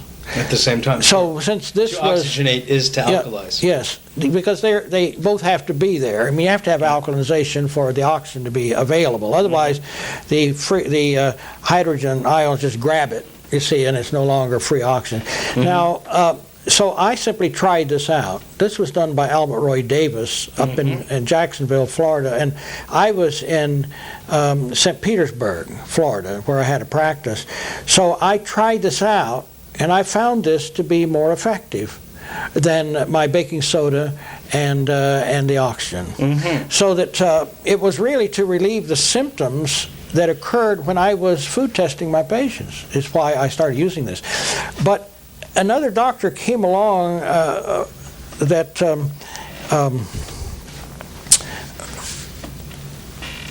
Becker, Robert O. Becker, wrote the books Cross Currents and Body Electric. And he isolated the fact that when an injured area occurs, it registers a positive electromagnetic field. In the injured area. Right? Yeah, and he measured this with an instrument, and that when healing was occurring, it was then negative, and it had to remain negative for healing to occur. So we were using the negative field to alkalinize and oxygenate, but we also then began to say, well, we're not just going to relieve symptoms with this. We're going to leave this on for longer periods of time for healing. Robert O. Becker's work. See, so that's how we got into that. First, as a relieving agent of symptoms. Second, as a healing agent. So in the first place, Dr. Philpott, you were using analysis of environmental toxins as a way of looking at psychiatric disorders. So that, in a sense, distinguished you reactions from to food, the psychiatric community initially. And I wrote the book called Brain Allergy, which is very popular still. And out of this came a second book called Victory Over Diabetes, because we discovered that our patients would become diabetics because they were reacting to the foods. The maturity onset diabetics. We isolated the fact that what is called insulin resistance was really these reactions to foods. And when we rotated the foods then of the diabetic, then their diabetes would disappear. Now, you have about 5 times more diabetics in your mental patients than you do among the rest of the population. Yeah, so we just automatically had diabetics in our mental patients. Right. But the point is that you were looking at dietary concerns. That's right. As at least one of the causes of psychiatric disorders. Yes, and so then we found the magnets would relieve the symptoms. Even if they react to food and say it evokes hallucinations, visual or auditory, you put the magnets on and it would disappear. Or if they went depressed when they react to food, it would disappear. Or even a seizure. We could prevent seizures from occurring too. By the rotation diet? Well, by the magnets immediately would make the... I mean, an epileptic seizure can be stopped? Can be stopped with the magnets, yes. Now, I've written, this was my early book. I read one that was a little before that, but this is my most substantial one. Now, my next book... That's the biomagnetic. My next book, we might say that we ought to really refer to that's of recent origin, and it's Cancer, the Magnetic Oxygen Answer. And you notice how I'm saying oxygen, the necessity of oxygen, and that it's magnetically produced. And so the oxygen is the answer to cancer, of course. And so that's why I'm highlighting that that it brings that in through a lot of enzymatic action that we could explain. But then I have written here a recent little booklet on the prevention of disease. If we can treat disease, which we're proving we can do, we can also prevent disease. It says as we get older, we're all headed for some kind of disease. If we will treat ourselves correctly with the magnets, we can head a lot of that off. Now, I was asked to write a newsletter. So I started this year writing a newsletter, and I call it a quarterly. And here is my first quarter of this year was the magnetics of sleep. So I go into detail in each little area. So the magnetics of sleep. The second was the magnetics of pain, how to relieve pain. And then my next one has been the magnetics as an anti-inflammatory agent by evoking the oxidoreductase enzymes. My fourth one will be, which is in process now, will be on infection. And this is an antibiotic. It's just amazing how the bacteria, the viruses, the fungi die in the presence of the magnetic field. It doesn't hurt the human cell, but it injures their cells so that they can't reproduce. So has there been noted in your experience, which has been very vast at this point, any deleterious effects from ongoing exposure to negative or north pole fields? No, there's no deleterious effect. In fact, the whole area, of course, has been classified by the Food and Drug Administration as not harmful. Not even a positive pole is harmful in itself. That is, it doesn't injure the cell. But it could, in time, encourage microorganisms to grow, which could become secondarily injurious. Right. But it doesn't really injure the cell itself, the human cell. So it really isn't that we're going to hurt people with this. Right. I mean, after all, the medical community uses the MRI, which is magnetically based. And exactly. And it is not harmful. And that was the basis of the FDA pronouncing this as not harmful. Now, are you doing a research project in conjunction with them in some way, or what is the nature of that? Well, I have permission to do what I'm doing because I fulfill their rules. Their rules, they have a book that of rules. And you have to have a group of doctors, specialists, who are monitoring this in process.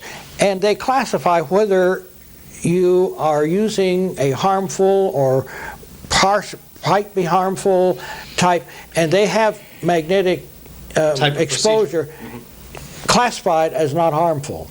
They call it not essentially harmful. So we're not concerned that we have to do some kind of proof that we're not going to hurt anybody because they already accept that. It's already handled. So that happened when they were marketing MRI. That was fortunate for us because they've set the stage for us to be able to proceed directly without any kind of proof that we're not going to hurt anybody. You already accept that. Right. And but even in your own research, you have never we haven't. No, we don't run across it from the FDA's rules and their acceptance of it. That's Just right. Clinically speaking, you have found no harmful effects from exposure to the negative field at all, and the other one would merely be a secondary thing after prolonged use. And there are temporary uses for the positive pole too. Sure. I have a couple other. What? Well, like exciting neurons that have been inhibited by some kind of pressure, like multiple sclerosis is a good example.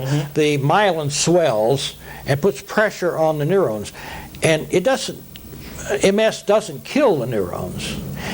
It simply inhibits their function and trains down their functionability, which is called the extinction of disuse is a term used in neurology.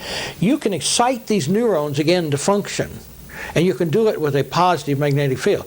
So you would put a strip magnet down a person's back, something like this here, down their back, where the neurons have been inhibited, and then you would ask them to start moving their muscles. Their brain would say to a leg, move, you see? And you'd use this positive pole, whereas to calm the down and reduce the inflammation and all,